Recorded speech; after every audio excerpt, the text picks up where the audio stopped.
Hello, geometry, and welcome to Unit 2. Before we get started, I do want to talk about how Unit 2, for most people, is a pretty easy unit, but is a lot of vocab involved. We're going to start with some of that in Lesson 1, and we're going to add more almost every lesson. So you got to keep track of your vocab. All right, we're talking inductive reasoning, reasoning in general in Lesson 1. There are two types of reasoning we'll look at in this unit. The first one, probably guess, is inductive. The second one is deductive. Now, I won't call it deductive reasoning later, but the reasoning after this lesson will be deductive. We will focus on the first one, but it's good to know about the second. All right. So what are they? Go ahead and scroll down here a little bit.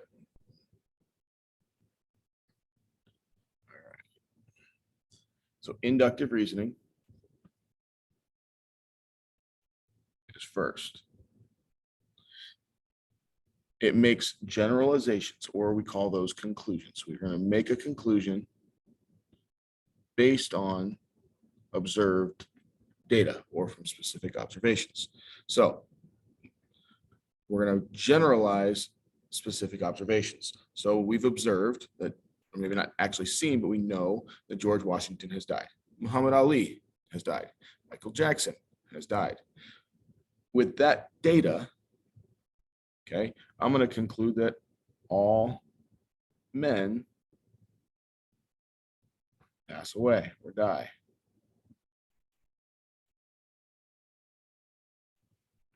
Right. Which most of us probably know that, but we're going to talk about the truth of that statement, not that specific statement, but talk about the truth of statements in a little bit. Okay, but the conclusion that we can make from the data is that. All right, deductive reasoning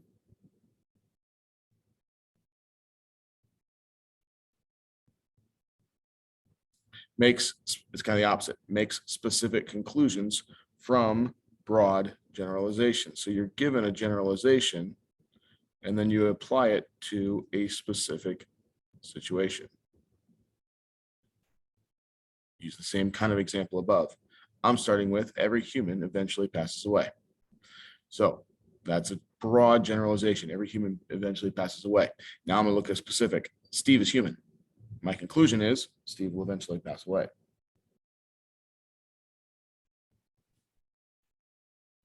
Right.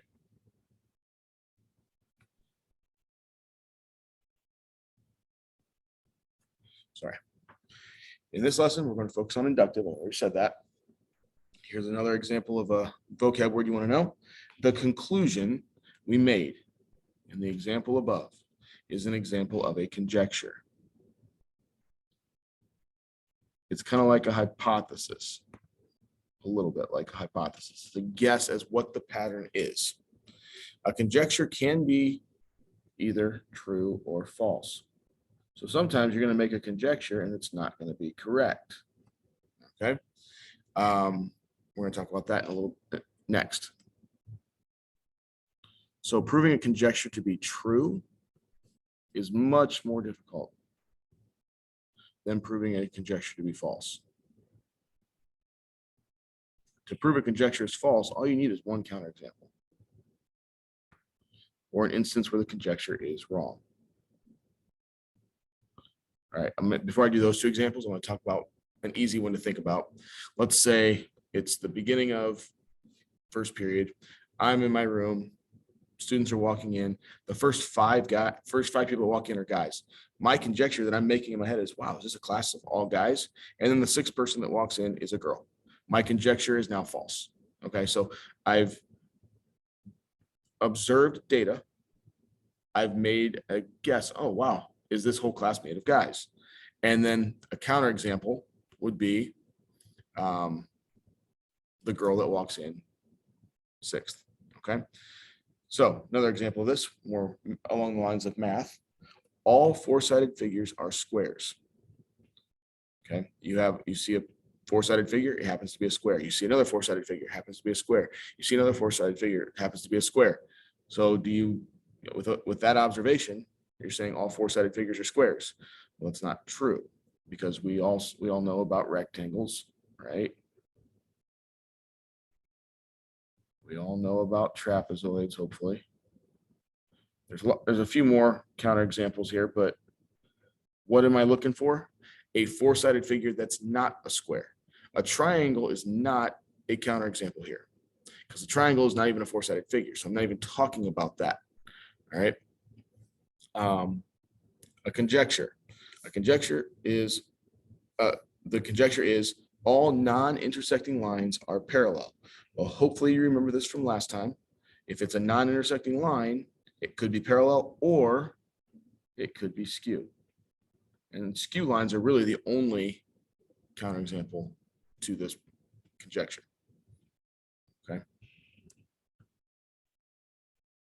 Backside. Now we're going to make it an actual conjecture based on data. So the first four numbers are 3, 6, 12, and 24. Look for a pattern there. Observed pattern. My observed pattern is I'm multiplying by 2. And that's my conjecture. Multiply the previous term by 2. Notice my conjecture is in words. So I'm laying out what am I observing. Okay. And then following that conjecture, let's find the next two terms. So 24 times 2, 48. 48 times 2, 96. Okay. Do we know that that's how the pattern is going to continue? We really don't. All we know is that those are the first four numbers, and in those four numbers, that's my pattern. Okay. Next example, A, C, E, G, I. Look for a pattern there. What do you notice? I notice that we're skipping a letter each time. A, skip B, C. Skip D, E. Skip F, G. Skip H, I. Skip J, K. Skip L, M. Okay. With the observed data, that's my conjecture, and then those are the next two terms.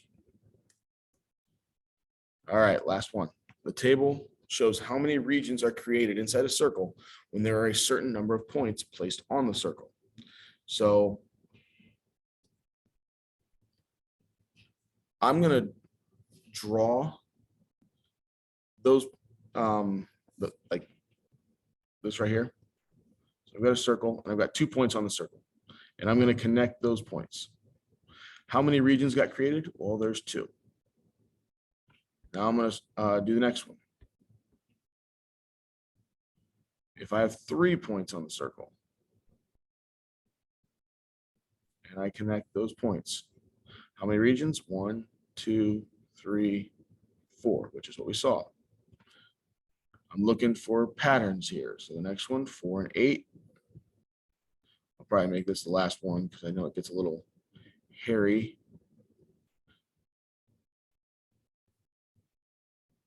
Okay. And I also want to connect those 2 as well. So I got 1, 2, 3, 4. Oh, wait, and I got to connect those 2. 5, 6, 7, 8. Okay, so I've got 8 regions connected. Now, the 5th one is really hard to draw. There's a lot of connections, there's a lot of regions, and you can actually see the 6th one here, right? So if you wanted to answer this question down here, you could actually count those regions. Now, it might get hard to count.